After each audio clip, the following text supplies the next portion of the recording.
Fue un sacerdote culto y de avanzadas ideas que había trabajado desde su parroquia en la población de Dolores por mejorar las condiciones de vida de los feligreses. Miguel Hidalgo se integró activamente en los círculos que cuestionaban el estatus colonial y conspiraban para derrocar al virrey español. Cuando fue descubierta la conjura en que participaba, su firme determinación y su llamamiento a tomar las armas en el llamado Grito de Dolores el 16 de septiembre de 1810, lo erigieron en líder de un alzamiento popular contra las autoridades coloniales. A punto estuvo el movimiento de alcanzar y tomar la Ciudad de México, pero un error táctico comprensible en quien no era militar ni estratega debilitó su posición y acabó con la derrota y ejecución del cura y sus lugartenientes. Pese al fracaso, Miguel Hidalgo puso en marcha el proceso que conduciría a la independencia de México de 1821, y su figura destaca singularmente en la medida de que no hubo en su lucha un afán de poder o una defensa de los privilegios de las élites criollas, sino un imperativo ético y un ideal de justicia social al servicio de sus conciudadanos. Por todo ello, es el más admirado de los padres de la patria mexicana. Perteneciente a una acomodada familia criolla, Miguel Gregorio Antonio Ignacio Hidalgo y Costilla, Gallaga Mandarte y Villaseñor, nació el 8 de mayo de 1753 en la hacienda de San Diego de Corralejo, cerca de Pénjamo, Guanajuato. Era el segundo de los 4 hijos de don Cristóbal Hidalgo y Costilla, administrador de la hacienda de San Diego Corralejo, y de doña Ana María Gallaga Mandarte. La familia Hidalgo y Costilla Gallaga se había desarrollado durante generaciones en una región muy fértil conocida como el Bajío, ubicada geográficamente entre zonas de enorme riqueza ganadera y minera, en cuyas llanuras, a un clima templado y seco en primavera, sigue un verano de fuertes lluvias. Estas características, aunadas a la fertilidad de sus terrenos, permitieron el desarrollo de cultivos de maíz, trigo, cebada y grandes pastizales para la ganadería. A mediados del siglo XVIII, las anteriores condiciones permitieron un mayor desarrollo de actividades económicas, como la agricultura y la industria textil, lo que desató un proceso de relativa urbanización y aumento del número de habitantes. La enorme riqueza, la variedad económica y la integración racial y cultural hicieron de la zona un modelo del nuevo medio social que se estaba formando en algunas regiones de la Nueva España, una sociedad que sería más mestiza que criolla. Todos los hermanos Hidalgo conocieron la vida del campo y las condiciones de los trabajadores y de las labores de la tierra. Los 2 mayores fueron sacerdotes y los otros siguieron el ejemplo paterno, dedicándose total o parcialmente a la ganadería y a la agricultura. La relativa prosperidad y autosuficiencia de la región del Bajío también había permitido la existencia de una estructura social más flexible. Gran número de indígenas podían desplazarse libremente de un lugar a otro en busca de trabajo asalariado en minas y haciendas. Negros libres y mulatos en número crecido tampoco eran ajenos a este enclave geográfico. El resto de los indígenas de la sociedad novohispana no tenía las mismas posibilidades de progreso debido a la obligación del pago del tributo. En el último siglo de la época colonial, la mayor parte de las clases bajas urbanas estaba conformado por castas y en mucho menor número por indígenas que emigraban a las ciudades forzados por el hambre o las epidemias. Aunque nadie moría de hambre en el Bajío, había un evidente contraste entre la riqueza de los propietarios de minas y haciendas y el común de sus habitantes. A pesar de esta diferencia, Miguel Hidalgo siempre se mantuvo cerca del trato y conversación de hombres y mujeres del pueblo. No le fue posible olvidar la vida del campo, ni siquiera cuando él y su hermano mayor, José Joaquín, partieron para iniciar la carrera eclesiástica. En el año 1765, José Joaquín y Miguel comenzaron a estudiar en el Colegio Jesuita de San Francisco Javier en Valladolid, el actual Morelia. Un par de años después, la expulsión de la Compañía de Jesús interrumpió sus estudios, los cuales retomaron en el Colegio de San Nicolás Obispo, a la sombra de la Catedral Michoacana, donde tuvieron como profesor, entre otros, a su tío Vicente Gallaga. El futuro líder insurgente realizó una carrera académica brillante desde el seminario. Solamente se conformó con el título de bachiller en teología por la Universidad de México, sin alcanzar como su hermano mayor los grados de licenciado y doctor. Talento tenía de sobra, llegó a dominar el latín y el francés, la lengua de la diplomacia y la cultura ilustrada. y aprendió otomí y nociones de náhuatl y purépecha. La impronta de autores clásicos como Cicerón, Ovidio, Virgilio, los padres de la Iglesia y algunos humanistas se pueden percibir en el estilo de sus escritos. Incluso llegó a traducir de latín a nuestra lengua la epístola de Nepociano de San Jerónimo. Sus compañeros de aula lo apodaron el Zorro, gracias a la facilidad que tenía para captar los razonamientos más sutiles y sortear las galimatías verbales de la lógica escolástica. Su prestigio intelectual y académico fue legendario, al grado de que otros caudillos, como José María Morelos, aseguraron haber entrado en la revolución movido en parte por el respeto que le debían al cura Hidalgo. Desde los inicios del periodo colonial, la Iglesia fue una institución de enorme importancia en casi todos los aspectos de la vida y la generalidad de los grupos y sectores sociales. Los religiosos que aquí se apersonaron provenían del clero regular, así llamado porque sus miembros estaban sometidos a una regla de vida o instituto religioso, como los franciscanos, dominicos, agustinos y otras órdenes, que se distribuyeron territorialmente en provincias y doctrinas para llevar a cabo la evangelización de los naturales.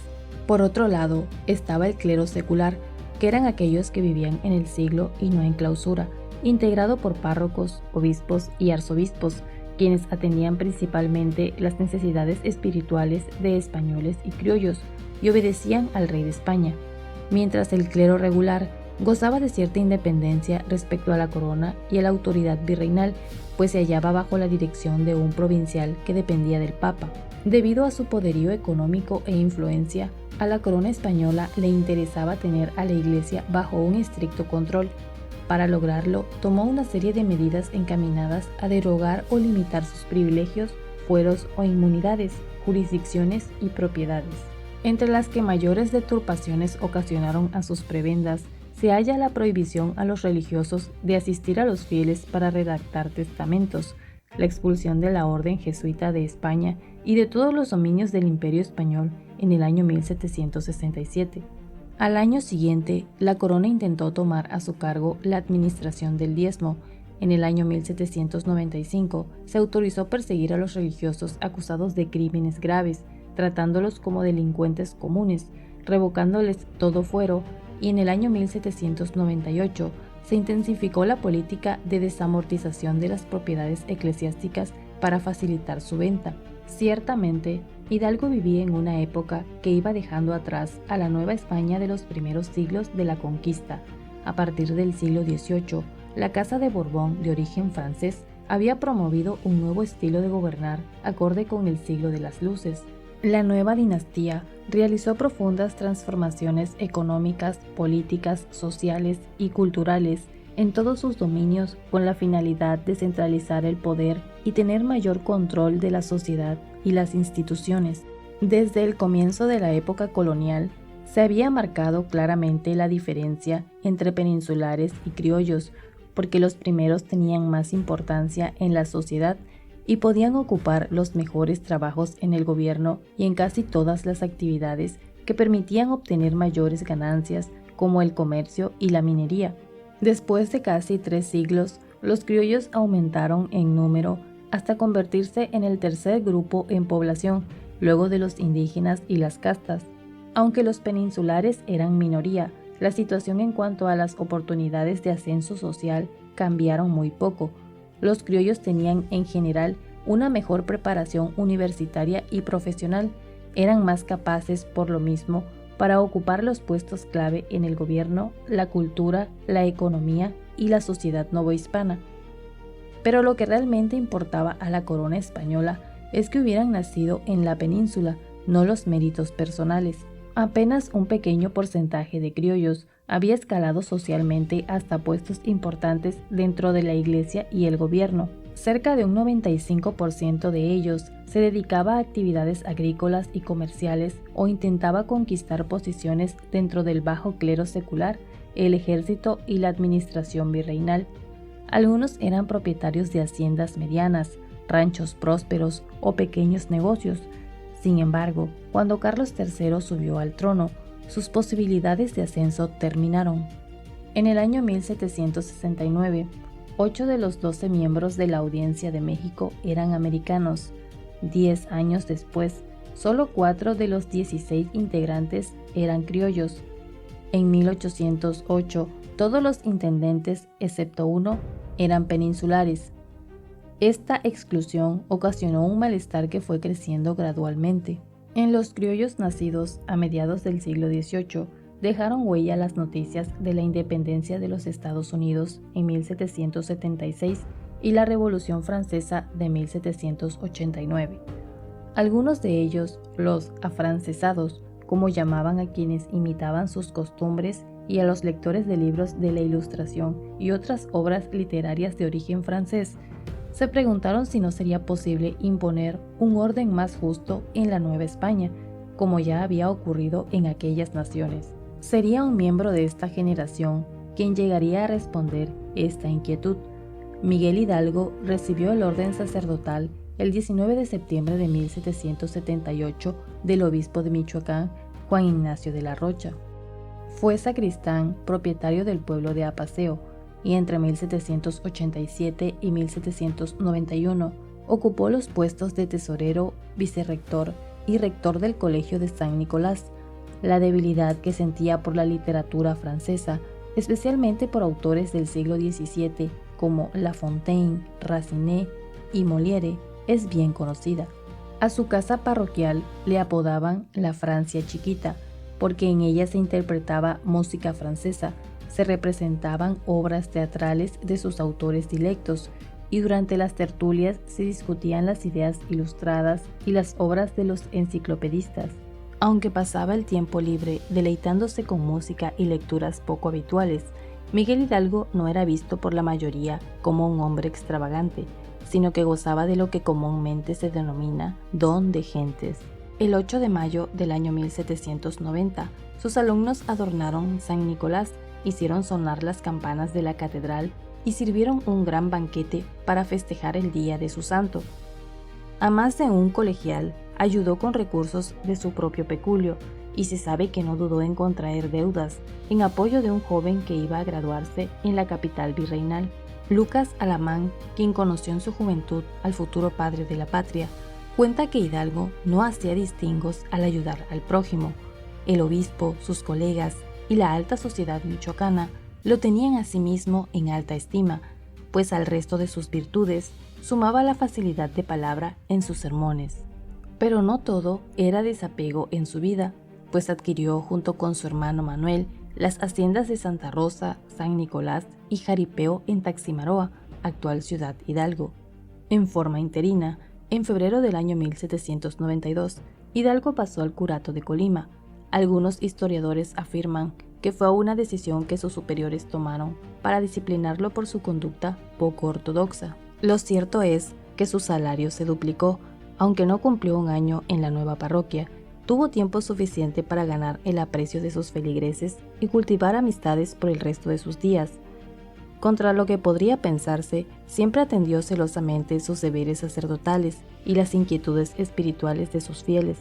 Como concesión especial para estar cerca de sus familiares, el obispo le permitió trasladarse a una parroquia más cercana, en San Felipe Torres Mochas, Guanajuato, donde promovió la alfarería. En este periodo comenzó a librar una serie de acusaciones ante las autoridades inquisitoriales. En julio del año 1800, los padres mercedarios Joaquín Huesca y Manuel Estrada aseguraron que, como se decía en la época, la mucha ciencia de Hidalgo lo había inflado, y decidieron acusarlo por sostener proposiciones heréticas. Por motivos similares lo denunciaron el bachiller Manuel de Castiblanque en julio de 1807 y Fray Diego Miguel Bringas en marzo de 1809. Este último lo acusó además de poseer libros prohibidos. La denuncia inquisitorial que presentó en mayo de 1808 María Manuela de Herrera, originaria de Guanajuato, ha dado pie a la sospecha de que Miguel Hidalgo tuvo amoríos e hijos no solamente espirituales. Doña Manuelita confesó haber mantenido una relación con el cura cuando vivía en San Felipe Torres Mochas, y se enteró de que mantenía otros vínculos amorosos. De la primera a la última acusación, ninguna continuó en el Tribunal del Santo Oficio, porque las pruebas presentadas eran insostenibles. En el año 1803, a la muerte de su hermano José Joaquín, Miguel Hidalgo fue nombrado cura de Dolores. En 30 años, la población había tenido 3 párrocos provenientes de la familia Gallaga, pero en esta oportunidad, el futuro caudillo introdujo talleres de diversos oficios, promovió la apicultura, la cría del gusano de seda y el cultivo de la uva, este último en forma clandestina, porque su monopolio lo había concedido el rey español a los peninsulares. Su carácter emprendedor llamó la atención de la gente ilustrada de su tiempo. En el Diario de México, el 4 de noviembre de 1809, se le incluyó entre los párrocos sabios que cuidan de las ventajas morales, en adelantar la industria de los indios, instruyéndoles en sus deberes e inspirándoles las mejores ideas de civilización. En términos generales, el siglo XVIII fue una centuria de prosperidad económica. La dinastía Borbón abrió las fronteras cerradas de la Nueva España al comercio exterior, rompiendo el monopolio de los primeros siglos coloniales. En el año 1765, la corona decretó la libertad de comercio entre España y América, medida que se aplicó en nuestra tierra a partir del año 1789. La apertura comercial triplicó en pocos años los ingresos fiscales obtenidos a través del comercio y multiplicó casi por 7 la actividad mercantil. Estos números podrían hacernos creer que la Nueva España era uno de los países más ricos del orbe mundial, pero no era así, pues casi toda la riqueza pasaba a llenar las arcas del tesoro español. Por eso los extranjeros que visitaban estas tierras decían que la nuestra era una nación de mucha riqueza y máxima pobreza, o bien que el nuestro era el país de la desigualdad. En el año 1799, el obispo de Morelia, Manuel Abad y Queipo, dirigió al monarca una representación sobre inmunidades del clero y otros documentos, en los cuales manifestó su inconformidad sobre la desaparición del clero eclesiástico y otras reformas que habían afectado a la Iglesia. También denunció los graves malestares sociales que sufrían los novohispanos, como que en la Nueva España solo había ricos y pobres, nobles y miserables. Los españoles eran apenas 1/10 de la población, pero poseían casi todas las propiedades y riquezas. Los indios, mestizos y las castas eran criados, sirvientes o jornaleros. Las castas eran despreciadas por ser descendientes de esclavos africanos. La injusticia en el reparto de la riqueza y en el desempeño de oficios provocaba un enorme odio social. Estas desigualdades se acentuaron con la acometida fiscal del año 1804. Desde el reinado de Carlos III se comenzaron a emitir vales reales, documentos en los que la corona española reconocía deudas públicas, los cuales se ponían al alcance de los súbditos interesados en comprarlos, y se continuó la práctica sin que todos le fueran pagados. Al paso de unas décadas, el trono acumuló una deuda gigantesca por el dinero no devuelto. Con este fin, se expidió una real cédula sobre enajenación de bienes raíces y cobro de capitales de capellanías y obras pías para la consolidación de vales reales, la cual se aplicó en la Nueva España en medio de fuertes reclamos entre 1804 y 1809. Las haciendas de los hermanos Manuel y Miguel Hidalgo en Taximaroa comenzaron el proceso de consolidación de vales reales en mayo de 1807, por un total de 7,000 pesos que les fue imposible pagar, por lo que les fue embargada al año siguiente, y apenas se libraron de su remate, el cual se suspendió en el último momento. No fue Hidalgo ni su grupo de conspiradores el primero en considerar una solución armada contra las injusticias del gobierno virreinal. En el año 1793 fue descubierta en Guadalajara una conspiración de 200 criollos dirigidos por el sacerdote Juan Antonio de Montenegro, vicerrector del Colegio de San Juan Bautista. Al año siguiente, en la capital de la Nueva España, se produjo la conjura del contador Juan Guerrero. En el año 1799, también en la Ciudad de México, tuvo lugar la conspiración de los machetes. Una década más tarde se descubrió otra más en Valladolid y se dijo, sin probarlo, que tenía ramificaciones en San Miguel y Querétaro. En el año 1808, las tropas napoleónicas invadieron España y depusieron a Fernando VII, coronando en su lugar a José Bonaparte, hermano de Napoleón. Se creó así un clima propicio para las insurrecciones a lo largo del Imperio Español, y ese mismo año estalló la crisis política en el virreinato de la Nueva España, cuando fue derrocado el virrey José de Itugaray. Este virrey fue acusado por los sectores monárquicos de la sociedad novohispana de aspirar a la independencia del virreinato, luego de que convocase a una junta para aconsejarle respecto a qué acciones tomar frente a la crisis en la metrópoli. De inmediato se nombró un nuevo virrey, Pedro de Garibay, quien en mayo de 1809 fue sustituido por el arzobispo de México, Francisco Javier de Lizana. Cuando Andalucía cayó en manos de los franceses en la primavera del año 1810, toda España ya estaba en poder del ejército napoleónico.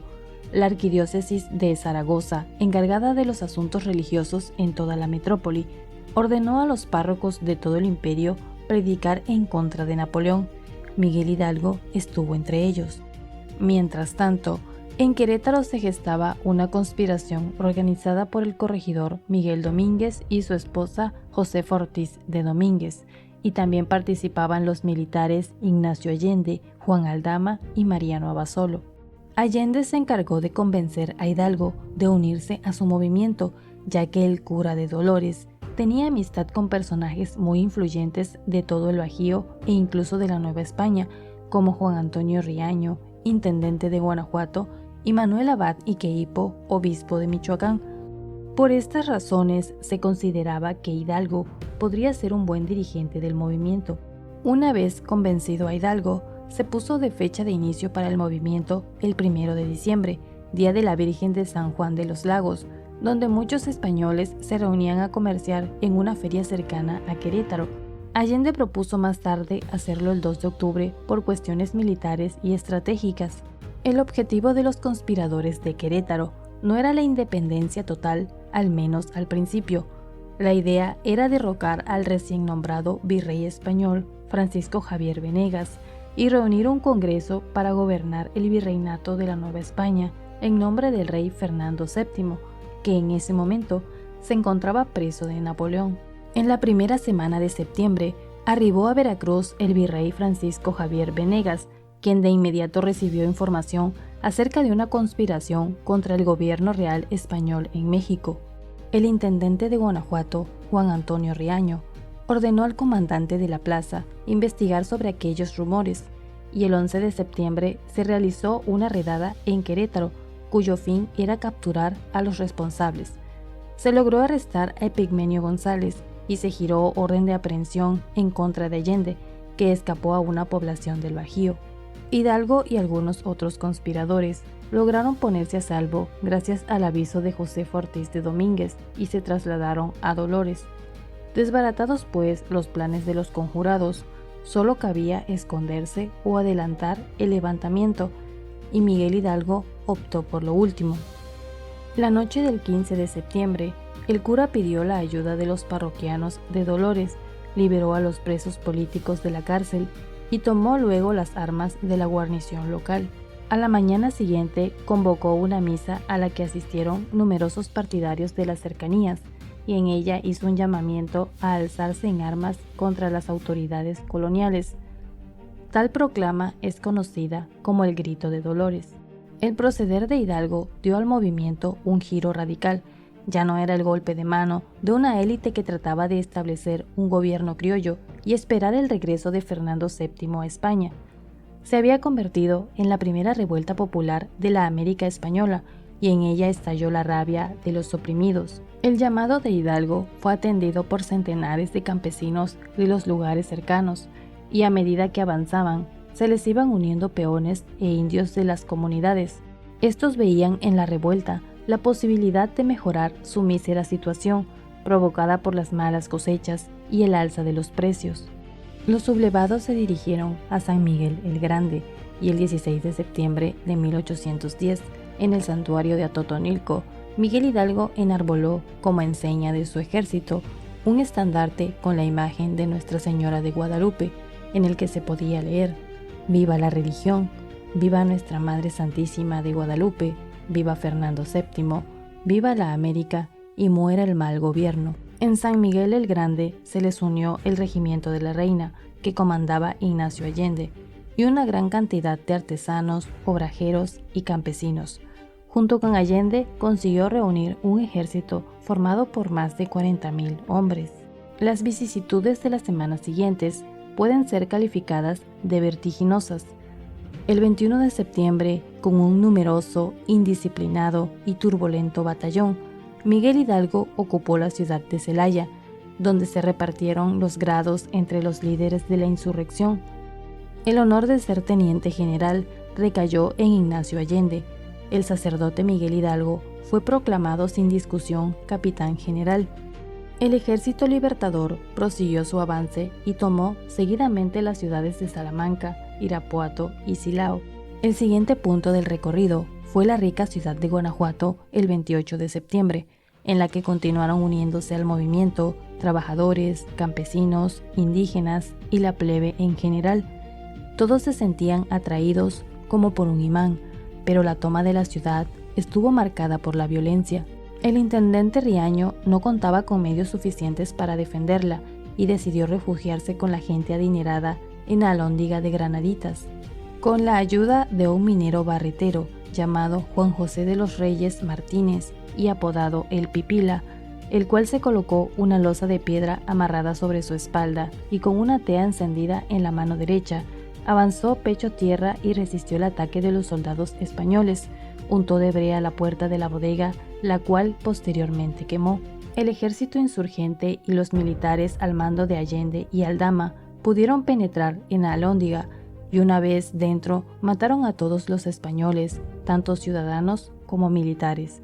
Acto seguido se dio el saqueo de la ciudad, con lo que los insurgentes pudieron conseguir fondos para batallas posteriores.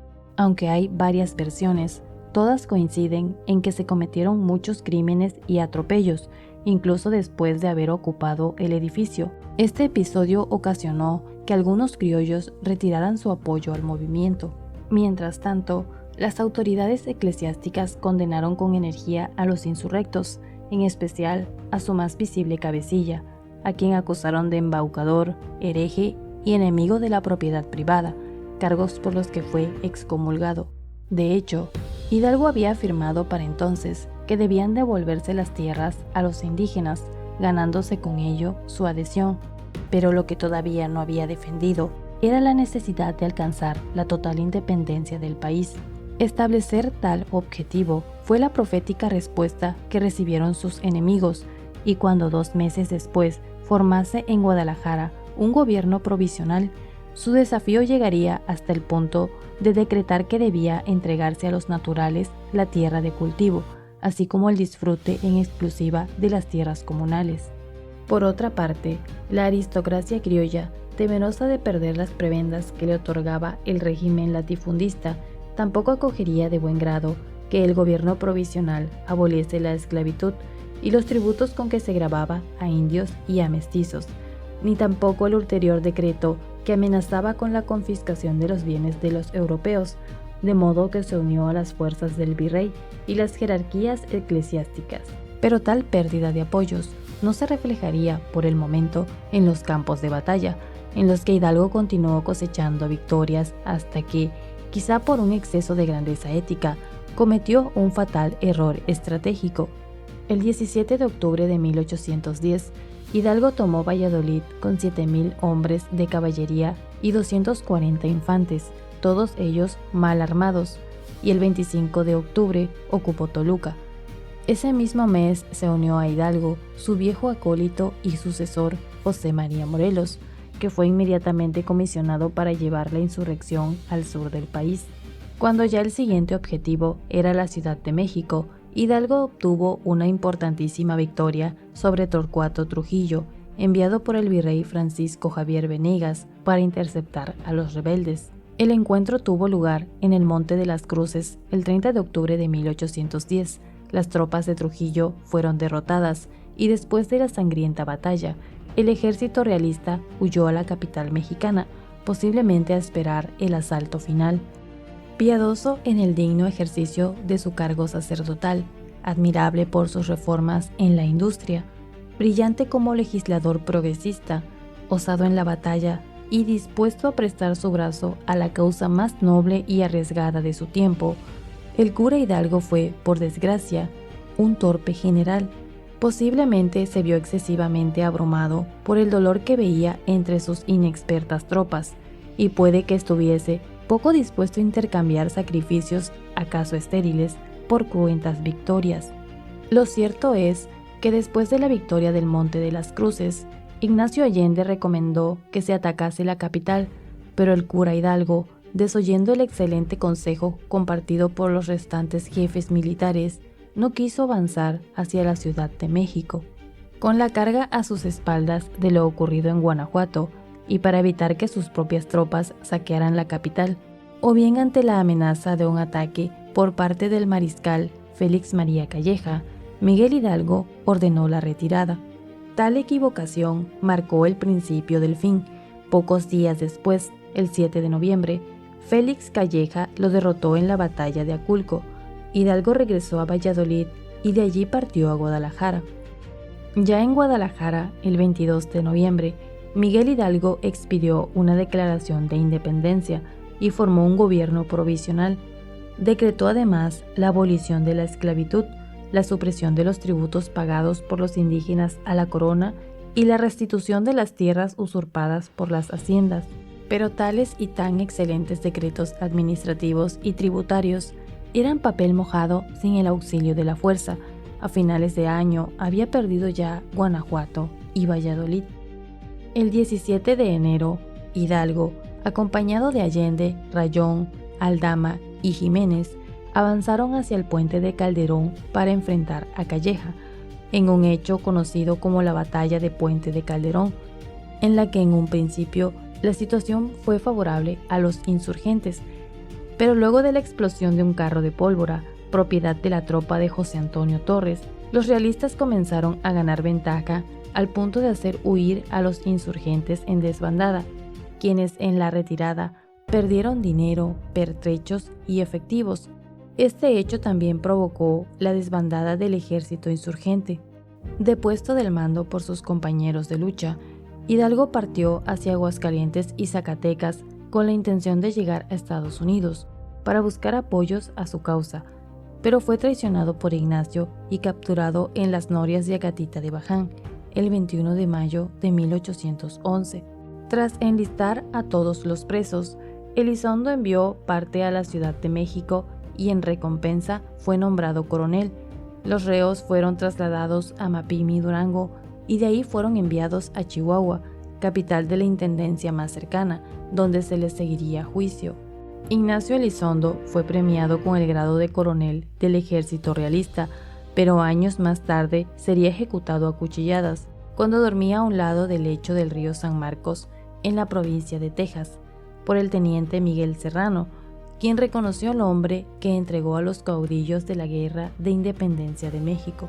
Allende, Aldama y Jiménez fueron encontrados culpables del delito de alta traición y se les condenó a muerte en mayo del mismo año.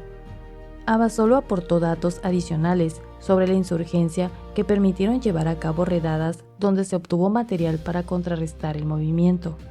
Su colaboración, sumada a los esfuerzos de su mujer, lograron conmutar su condena a la de prisión perpetua en Cádiz, España, donde murió en el año 1816 de tuberculosis pulmonar. Mientras, en Chihuahua, Allende, Aldama y Jiménez fueron pasados por las armas en la plazuela de la ciudad el 26 de junio. Más tarde sus cuerpos fueron decapitados y sus cabezas enjauladas. Hidalgo fue enterado de esta noticia la misma noche de la ejecución. Días después, el obispo de Durango ordenó el proceso para degradar al ex párroco de Dolores de su condición sacerdotal. De esta forma, Hidalgo quedaría libre del fuero eclesiástico ante las autoridades civiles para poder llevar a cabo su ejecución. Miguel Hidalgo tuvo dos juicios, uno eclesiástico ante el Tribunal de la Inquisición y posteriormente un juicio militar ante el Tribunal de Chihuahua, que lo condenó a muerte. El 13 de octubre de 1810, el Tribunal de la Inquisición retomó las constancias del juicio inquisitorial y emplazó por edicto a Hidalgo para que pudiera defenderse ante las acusaciones que se le habían formulado. El edicto de emplazamiento tuvo como propósito informar a Hidalgo, primero, que el inquisidor fiscal presentó ante el Tribunal de la Inquisición un proceso que inició en el año 1800 y que había continuado hasta 1809. Segundo, que se probaron los delitos de herejía y apostasia y se le consideraba sedicioso, cismático y hereje. Y tercero, que conforme a 12 acusaciones formales, se probó el delito de apostasia. La Inquisición alegó su participación en la dirección del movimiento armado, predicar errores contra la fe, incitar a la sedición, apoyándose en la religión, en nombre y devoción de María de Guadalupe y Fernando VII. El edicto citó a Hidalgo para que compareciera en el término de 30 días, y en caso de no comparecer, se le seguiría la causa por rebeldía y se le excomulgaría a él y a sus secuaces. Finalmente, para la Inquisición, Hidalgo fue excomulgado a pesar de que impugnó el edicto. Hidalgo declaró haber sido capitán general de la causa insurgente y que era el que tenía el mando político supremo del movimiento hasta el momento en que se le obligó a entregar el mando a Allende después de la derrota del Puente de Calderón. De acuerdo con la declaración del padre Hidalgo ante los jueces, confesó haber levantado al ejército, haber fabricado moneda en Zacatecas, haber construido cañones y armas, fabricado municiones y depuesto autoridades europeas o criollas que no seguían su partido. El 8 de mayo de 1811, en su segunda declaración, Hidalgo fue cuestionado acerca de las causas para iniciar el movimiento insurgente y confesó tener una inclinación a la independencia, que describió como precipitada por los acontecimientos de Querétaro. También, de forma sorprendente, Hidalgo se hizo responsable de la causa independentista, pero sin hacer mención de su parte religiosa. Hidalgo, en todo momento, trató de escindir los elementos religiosos de sus convicciones y actos personales, e incluso aceptó que no era posible conciliar sus actos con el Evangelio. En consecuencia, desde el inicio del movimiento no predicó o ejerció su función eclesiástica. Su única asociación con la religión fue el estandarte de la Virgen de Guadalupe, lo que pudiera traducirse en una transgresión a la Iglesia, es decir, utilizar imágenes religiosas para incitar a la guerra. Hidalgo también confesó ordenar la ejecución de españoles para complacer al ejército que estaba principalmente compuesto por el pueblo, con el propósito de poner en marcha el movimiento, pues él no tenía control ante el movimiento popular desbordante. La intervención de la jurisdicción eclesiástica no consultó a la Inquisición y se degradó a Hidalgo por el cuerpo eclesiástico, encabezado por el canónigo Fernández Valentín, quien fue comisionado para proceder por el obispo de Durango, Francisco Javier de Olivares. La sentencia de degradación fue expedida en la mañana del 27 de julio de 1811 y con ello se despojó de su investidura sacerdotal a Miguel Hidalgo y se le entregó a la autoridad militar para que fuera ejecutado. Hidalgo fue juzgado por el Tribunal de Chihuahua sin más que las acusaciones de las declaraciones. El licenciado Rafael Bracho, como auditor, dictaminó y pronunció la sentencia del Consejo de Guerra que presentó al comandante Salcedo el 3 de julio de 1811, en el sentido de que Hidalgo era reo de alta traición y mandante de alevosos homicidios, debiendo morir por ello previa a la degradación eclesiástica. Después de la degradación, Abella leyó a Hidalgo la sentencia de muerte del Tribunal Militar y pronunciada el 26 de julio de 1811 por el comandante Salcedo. La Junta de Guerra que juzgó a Hidalgo estuvo formada por el coronel Manuel Salcedo, los tenientes coroneles Pedro Nicolás Terrazas, José Joaquín Ugarte y Pedro Nolasco Carrasco, el capitán Simón Elías González y el teniente Pedro Armendáriz. Antes de que llegase el momento de ser ejecutado, Hidalgo se confesó con el cura Juan José Vaca y comulgó, por lo que quedó libre de toda excomunión. Al amanecer del 30 de julio de 1811, cuando llegó la hora del fusilamiento, que tendría lugar en el patio del antiguo Colegio de los Jesuitas en Chihuahua, entonces habilitado como cuartel y cárcel y que en la actualidad es el Palacio de Gobierno de Chihuahua, Miguel Hidalgo pidió que no le vendaran los ojos ni le dispararan por la espalda, como era la usanza al fusilar a los traidores. Pidió que le dispararan a su mano derecha, que puso sobre el corazón del lado izquierdo. Hubo necesidad de 2 descargas de fusilería y 2 tiros de gracia disparados a quemarropa contra su corazón para acabar con su vida, tras lo cual un comandante tarahumara de apellido Salcedo le cortó la cabeza de un solo tajo con un machete para recibir una premiación de 20 reales. Posteriormente, su cuerpo fue enterrado en la capilla de San Antonio del Templo de San Francisco de Asís, en la misma ciudad de Chihuahua, y su cabeza fue enviada a Guanajuato y colocada en la alhóndiga de granaditas, en cada esquina y dentro de una jaula de hierro, junto a las de Ignacio Allende, Juan Aldama y Mariano Jiménez, en donde permaneció por 10 años. En el año 1821, su cuerpo fue exhumado en Chihuahua y junto con su cabeza se le enterró en el altar de los Reyes en la Catedral Metropolitana de la Ciudad de México. El gobierno virreinal estaba convencido de que con la muerte de los caudillos fusilados en Chihuahua acabaría el movimiento insurgente, pero no fue así. Ignacio López Rayón, lugarteniente de Hidalgo, le sucedió al frente del levantamiento y retomó la lucha desde su refugio en Saltillo, al tiempo que se iniciaban las campañas de aquel antiguo discípulo de Hidalgo, José María Morelos, a quien el cura había encargado la formación de un ejército en el sur del país. Con la ejecución de Morelos en 1815, la rebelión pareció definitivamente aplastada, pero el ideario del cura de Dolores había calado en amplias capas de la sociedad mexicana y el proceso iniciado ya no tenía marcha atrás.